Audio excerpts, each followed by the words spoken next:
नमस्कार, आप देख रहे हैं हरियाणा भारत। मैं हूं आपके साथ राहुल यदुवंशी। चलिए खबरों की शुरुआत करते हैं हेडलाइंस के साथ। किसान आंदोलन के बीच सुप्रीम कोर्ट ने लिया अहम फैसला। अदालत ने तीनों कृषि कानूनों पर लगाई रोक, साथ ही कमेटी का भी किया गठन। सुप्रीम कोर्ट के फैसले से किसान नेता राकेश टिकैत दिखे असंतुष्ट। कहा, जब तक कानून वापसी नहीं होगी तब तक नहीं होगी किसानों की घर वापसी। सीएम मनोहर लाल खट्टर ने प्रदेश के युवाओं को दी सौगात। ग्रुप सी और डी के लिए वन टाइम रजिस्ट्रेशन की हुई शुरुआत। प्रदेश में बर्ड फ्लू के मामले से फैली दहशत। फ्लू के डर से की जा रही है वन्य जीवों की निगरानी। वन विभाग भी लगातार ले रहा है जानवरों के स्वास्थ्य का जायजा। यमुनानगर पुलिस को मिली बड़ी कामयाबी। पुलिस ने 2 चोरों को गिरफ्तार कर चोरी के मामले का किया खुलासा। हेडलाइंस के बाद अब रुख करते हैं खबरों की ओर। चलिए खबर बताते हैं आपको किसानों के आंदोलन से जुड़ी हुई। किसान आंदोलन के बीच सुप्रीम कोर्ट ने एक बड़ा फैसला लिया है। सुप्रीम कोर्ट ने तीनों कृषि कानून के लागू होने पर रोक लगा दी है। अदालत ने यह फैसला 12 जनवरी को लिया। इसके साथ ही अब इस मसले को सुलझाने के लिए कमेटी का गठन भी किया जाएगा। सरकार और किसानों के बीच लंबे वक्त से बातचीत चल रही थी, लेकिन हल न निकल पाने पर सुप्रीम कोर्ट ने यह फैसला लिया है।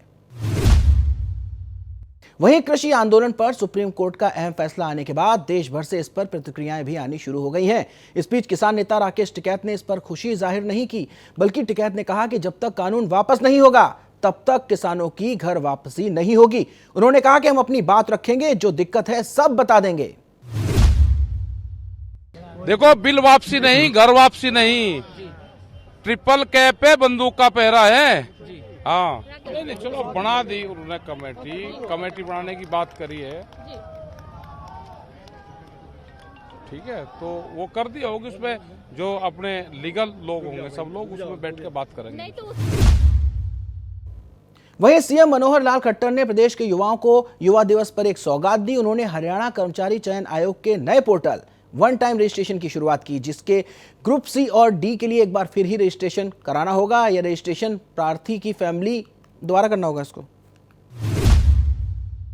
अपना जो सी और डी का जैसा बताया गया है, कर्मचारियों का जो चयन है वो इसी पोर्टल के माध्यम से ही करेंगे। वन टाइम रजिस्ट्रेशन आज से शुरू कर दिया गया है और अब ये 3 महीने तक, यानी 31 मार्च, 3 महीने माने 12 दिन कम हो गए इसमें, 31 मार्च तक 2021 तक ये पोर्टल खुला रहेगा और सब लोग, चाहे वो 10वीं पास है, 12वीं पास है, ग्रेजुएट है, हायर एजुकेशन का व्यक्ति है, एक ही फॉर्म पर अपनी सारी डिटेल्स भरेगा।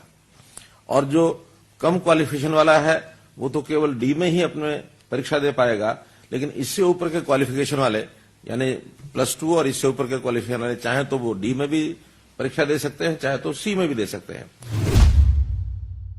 चलिए खबर बताते हैं आपको बर्ड फ्लू से जुड़ी हुई। प्रदेश में बर्ड फ्लू फैलने से दहशत फैल गई है, जिसकी वजह से अब वन्य जीवों की निगरानी भी बढ़ा दी गई है। इसके साथ ही हिसार के डियर पार्क और भिवानी जू में 2-2 टीमें गठित की गई हैं। वहीं जंगली बिल्ली, गीदड़, भालू, शेर जैसे जानवरों की खुराक भी बदल दी गई है। दरअसल जानवरों को बर्ड फ्लू से बचाने के लिए अब चिकन की जगह मछली और मटन खिलाया जा रहा है। साथ ही वन विभाग भी अब लगातार जानवरों के स्वास्थ्य का जायजा भी ले रहा है। चलिए रुक करते हैं अगली खबर का। रोहतक में वैक्सीन के ट्रायल टीम की प्रिंसिपल इन्वेस्टिगेटर सविता वर्मा के कोरोना पॉजिटिव मिलने के बाद वैक्सीन को लेकर लोगों में संदेह पैदा होने लगा है।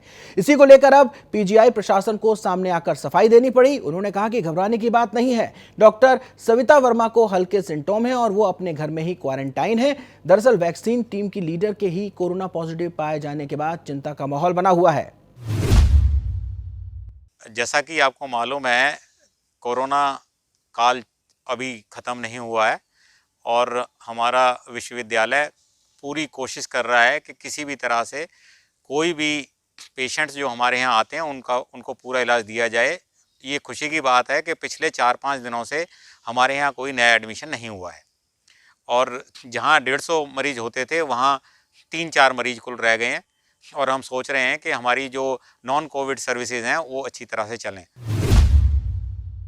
खबर यमुनानगर से, जहां पुलिस ने 2 चोरों को गिरफ्तार करके 2 चोरी के मामले का खुलासा करने में सफलता हासिल की है। दरअसल टीम को सूचना मिली थी कि सडोरा नदी के पास 2 आरोपी चोरी की फिराक में घूम रहे हैं, जिसके बाद पुलिस टीम ने योजना बनाकर घेराबंदी कर दोनों चोरों को गिरफ्तार कर लिया। इस मामले में अब आरोपियों को कोर्ट में पेश कर न्यायिक हिरासत में भेज दिया गया है।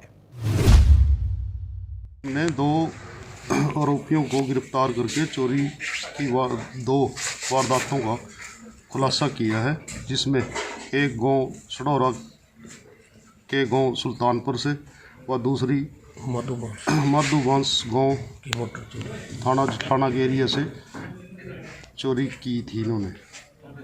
ठीक है, उन्होंने 2 वारदातों का खुलासा किया है। सर आगे क्या कार्रवाई की जाएगी? आगे कोर्ट में पेश करेंगे उनको। चलिए बढ़ते अगली खबर की ओर। यमुनानगर में देर शाम एक बड़ा हादसा हो गया। घटना कमानी चौक की है, जहां स्कूटी सवार दंपत्ति को ट्रक ने भयंकर टक्कर मार दी। इस हादसे में स्कूटी सवार महिला की मौके पर ही मौत हो गई, जबकि घटना में मृतका के पति गंभीर रूप से घायल बताए जा रहे हैं। मामले पर पुलिस ने शव को कब्जे में लेकर पोस्टमार्टम के बाद रिपोर्ट परिजनों को सौंप दी है।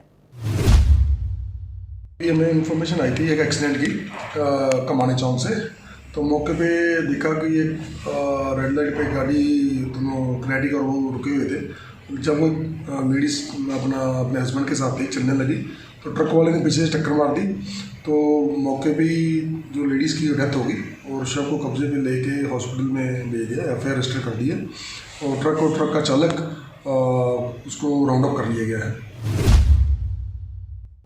प्रदेश में पिछले कई दिनों से मौसम का उतार चढ़ाव बना हुआ है। आसमान में कभी बादल छा रहे हैं तो कभी धूप निकल रही है, लेकिन इस बीच ठिठुरन बरकरार है, जिस वजह से लोग दिन ब दिन सर्दी से ठिठुर रहे हैं। वहीं मौसम विभाग की माने तो अगले 3 दिन तक यह ठिठुरन बनी रहेगी। शीतलहर का प्रकोप जारी रहेगा। भले ही मौसम साफ हो, लेकिन ठंडक अपना पूरा असर दिखाएगी। हरियाणा भारत की खबरों में फिलहाल इतना ही। बाकी खबरों के लिए देखते रहिए हरियाणा भारत।